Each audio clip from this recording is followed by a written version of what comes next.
नमस्कार मंडळी. तर मी आहे पर्णिका. चला, आज माझं डेली लाईफ रुटीन तुमच्यासोबत शेअर कर. ते दिवसाची सुरुवात मस्त असं तुळशी वृंदावनाला पाणी देऊन आणि जी काही थोडीफार रोपं आहेत त्यांनाही पाणी देऊन केली. सो छान एकदम असं रिफ्रेशिंग वाटत होतं. त्यानंतर मग मी आले पटकन किचनमध्ये आणि थोडंसं कटिंग चॉपिंगचं काम करून घेतलं आणि म्हटलं आता जेवण व नाश्ता याच्या तयारीला लागू. तर पहिले तर नाश्त्याच्या तयारीला लागले. नाश्त्याचा प्लॅनमध्ये तर उपीट होतं. पण आमच्या अहोंना उपीट अजिबात आवडत नाही. तर मग त्यांना घावणे करून दिले. तर असेच 3-4 घावणे केलेत आणि घावणे म्हटलं की चहा तर आलाच. सो पटकन मग चहाच्या तयारीला लागले आणि चहा आणि घावणे असं मस्तपैकी एक त्यांचा नाश्ता करून घेतला. कमेंट करून मला नक्की सांगा, तुम्हालाही चहा आणि घावणे असं कॉम्बिनेशन आवडतं का? की तुमचं काय फेव्हरेट कॉम्बिनेशन आहे? चल, आता वळूयात पुढच्या नाश्त्याकडे, जे की आहे उपीट. तर उपीटसाठी लागणारी जी काही बेसिक कांदा, टोमॅटो याची जी काही फोडणी आहे ती दिली आणि त्यानंतर मस्तपैकी असा अर्ध्या वाटीचाच रवा घेतला होता आणि त्याचाच उपीटचा प्लॅन केला होता. तर त्यानुसार मग ते झालं पण. सो उपीटही झालं होतं. सो मग त्याच्यानंतर मग मी थोड्या वेळाने माझाही नाश्ता उरकून घेतला आणि मग परत आले किचनमध्ये आणि जेवणाच्या तयारीला लागले. तर आज आम्ही जेवणामध्ये गवार बटाटा असा प्लॅन केला होता. तर ते भाजीची पटकन बेसिकवाली अशी फोडणी दिली, ज्याच्यामध्ये कांदा, टोमॅटो, बटाटा असं सगळं ॲड केलं आणि जी काही तिखट वगैरे असतं, तर बेसिक जे आपण रेग्युलर तिखट वापरतो ते आणि मीठ हे ॲड केलं आणि त्यानंतर जी गवार स्वच्छ करून ठेवली होती, तर ती पटकन ॲड करून घेतली. गवारचं एक मेन काम सोपं झालं, ते म्हणजे आईंनी ती साफ करून ठेवली होती. सो ते माझं एक मोठं काम वाचलं आणि पटकन आमची भाजी देखील तयार झाली. सो जेवणातील मेन गोष्ट म्हणजे भाजी. तर भाजीचा इथे सगळा जो काही पसारा होता, तो सगळं झालं होतं आटपून आणि आता मग मी तयारी केली वरणाच्या फोडणीला. तर मी साइड बाय साइड मसूर डाळ शिजवून घेतली होती. तर त्यामुळे ते एक काम पटकन माझं झालं. फक्त फोडणी द्यायची होती. तर मस्तपैकी लसूण, जी मोहरी आणि हिंग असं फोडणीमध्ये ॲड केलं आणि असं आहे की असं वरून ओलं खोबरं आणि कोथिंबीर ॲड करून मस्तपैकी आमचं मसूर डाळीचं वरणसुद्धा तयार झालं होतं. तर वरण आणि भाजी ह्या 2 मेन गोष्टी तर झाल्या जेवणाच्या. आता फक्त 2च गोष्टी शिल्लक होत्या. ते म्हणजे भात आणि भाकरी. तसं मला आई म्हणाल्या होत्या, की "जर वेळ भेटला तर भाकरी कर."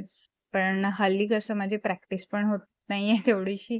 तर मग म्हटलं चला भाकऱ्या पण करून घेऊ.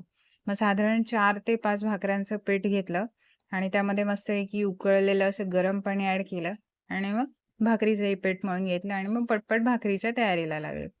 आणि हो, तोपर्यंत आमचं बाळ देखील उठलं होतं. त्यामुळे जरा भाकऱ्या पटपट कशा होतील ह्याच्याकडे माझा फोकस होता आणि चांगल्याही होतील हेही होतं डोक्यात साइड बाय साइड. सो बऱ्याच दिवसांनी भाकऱ्या करत होते. सो थोडंसं मागे-पुढे होत होतं.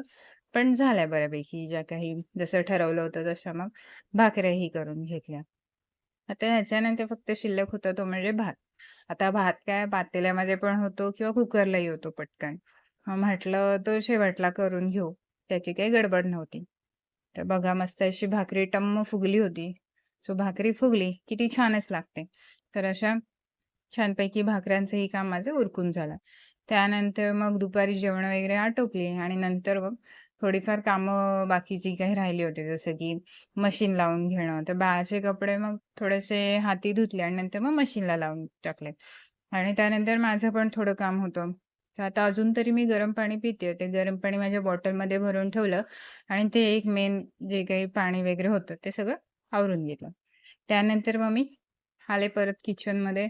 म्हटलं आता थोडाफार ओटा आवरून घेऊया आणि बघते तर काय थोडीफार कप वगैरे होते. म्हटलं ते पटकन घासून टाकू आणि थोडंसं किचनही आवरायचं होतं. म्हणजे डीप क्लीनिंग तर नाही, पण म्हटलं वरवर थोडं जे काही जमेल ते क्लीनिंग करून घेऊया. तर मग त्या तयारीला लागले. तर अशी माझी थोडीफार जी काही थोडीशी भांडी होती ती मग आटपून झाली आणि मग थोड्या ज्या आपल्या किचनच्या टाईल्स मेनली त्या त्या कशा थोड्याशा तेला वगैरे यामुळे थोड्याशा मळतात. तर मग म्हटलं आता ते पटपट असं स्वच्छ करून घेऊ. तर आणि तुम्हीही मला सांगा हां, कमेंट करून, की किचनमधले जे आपले टाईल्स वगैरे असतात, तर त्याचे असे म्हणजे पटपट अशी क्विक काय तुमच्याकडे टिप्स असतील साफ-सफाईसाठीच्या, तर त्या माझ्यासोबत नक्की शेअर करा आणि मी नक्की ते ट्राय करेन आणि जर काही मलाही त्याचा फायदा झाला तर खरोखर तुम्हाला सांगेन.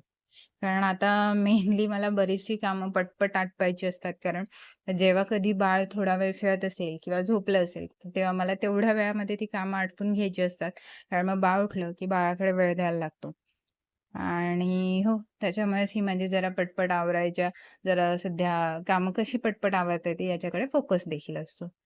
तर असं होतं ओव्हरऑल माझं आज सकाळचं जे काही आवराआवरी, जेवण आणि बाकीचे काही क्लिनिंगचं काम होतं. तर असा सगळा माझा दिवस गेला यामध्ये. तर तुम्हाला माझं हे रुटीन कसं वाटलं आणि तुमचे जर काही सजेशन्स असतील, तर नक्की कमेंट करा आणि असेच व्हिडिओज तुम्हाला आवडत असेल, तर आमच्या चॅनलला नक्की सबस्क्राईब करा आणि आजचा व्हिडिओ आवडला असेल, तर लाईक, शेअर नक्की करा. धन्यवाद.